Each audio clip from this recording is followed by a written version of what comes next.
started here in February 2021. We started at the very top end to the northwest. We found a substantial Iron Age settlement there. That settlement proceeds down towards where we're working now.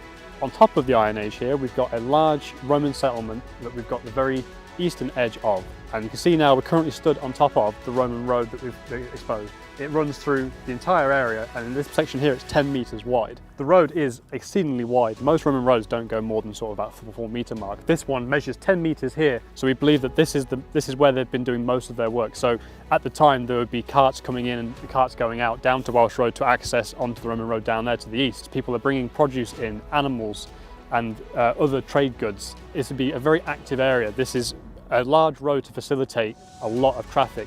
The amount of stonework that's gone down is extraordinary. We have areas here that are clearly demarcated off for different uses. So the road is for bringing trade in and bringing in produce. It's obviously from the local farms and the local area. The area just to my right is likely an area of domestic settlement for animals. So they would have kept the animals to the very periphery of the settlement.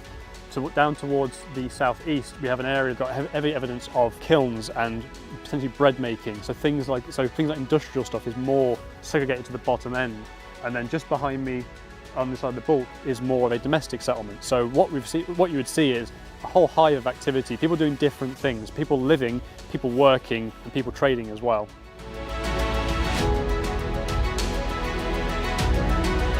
I'm currently kneeling on the upper level of what we believe is an area with a variety of kilns. So just in front of me you can see the variation in the soils. You've got reds towards the back and greys in the middle. We believe the fire for this kiln here would have been right at the back. There's a kiln just behind me as well. Again, more patches of red and brown. And then just to my right as well, there's a similar thing. So we believe that these areas could be for a variety of reasons. They could be for bread making, foundries for metal work, or indeed something as simple as a pottery kiln as well.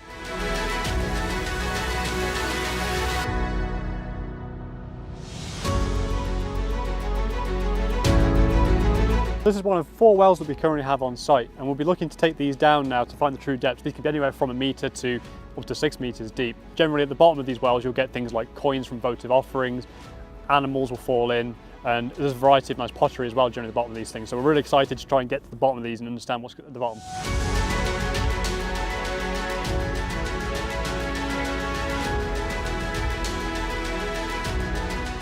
This is a Roman building that we found on site. I'm currently stabbed within inside of the entranceway that you can see with the gap in the stonework. You've also then got the rectangle shape of the building foundations coming all the way around.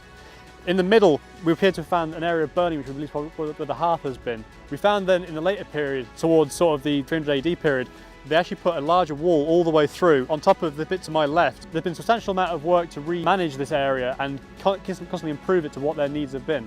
It's been a fantastic site for everyone involved. Everyone here is extremely happy to be working on it and almost privileged to an extent as well.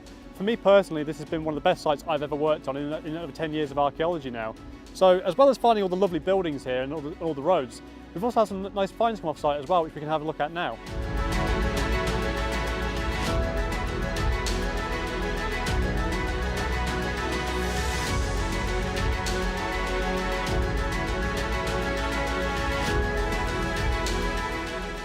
So this particular mosaic is unique in Britain. It tells the story of Achilles and his battle with Hector at the end of the Trojan War. There's nothing like it in Britain that we've seen before, and similar scenes are also rare in Europe. The mosaic is also unusual in the way it's laid out, telling the story as it does across 3 panels, almost in a comic book style. This for me has been an absolute thrill, to be honest, to be involved with this, and I feel like we're very lucky to have discovered what we found. We took a day out to the field, and during the visit we were walking back to the car, and I noticed some pottery that was on the ground, so this really piqued my interest. And when I got home I did some research, and the research led to me spotting a crop mark on some satellite imagery. I contacted the museum on the Monday after we'd done some initial investigations and excavations, and immediately I had Richard Clark, the local archaeologist or county archaeologist, came to visit to have a look around, followed by a number of other people who all looked in our excavation and went a bit quiet. And after that it was very quick. It was like literally within a couple of weeks before we had people on site to start working this properly. Well, about a year ago, I was working from home in my kitchen and I got a phone call from Richard Clark, who's a planning archaeologist at Leicestershire County Council, and he said, is there any chance that you lads could come and help? And I was, okay, yep, just lead us to it, this sounds fascinating. From what had been exposed, you could see figures, you could see horses, you could see chariots. And once the importance of the discovery became clear, Historic England provided funding for ULAS to carry out further detailed recording of the mosaic and investigation into its wider setting. Within this field, there is an array of buildings which have been discovered by geophysical survey. They all lie within this fantastic sort of angular ditched enclosure. A Roman villa would have been a high-status farming establishment with its own landscape estate, but what we're looking at in this field is the very core of that settlement. This year we returned to the site to investigate further, and this work has been funded by the School of Archaeology and Ancient History, so that archaeology students can fulfil their fieldwork requirements to complete their degrees. It worked really well as we were able to gather more information on the site and also to enable the students to get valuable training whilst working on some fantastic archaeology. What we can tell from the style of the mosaic and the high quality of its workmanship is that this is someone who was classically educated, and they wanted to either kind of educate their friends in that way or perhaps more likely show off their knowledge. So it's really interesting in terms of those little sort of intricacies of this person's character that you may be able to see from this floor.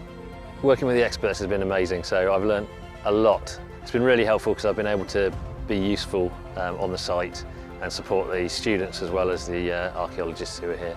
This is a unique piece of ancient art that needs to be studied, not just for archaeological purposes, but for art history.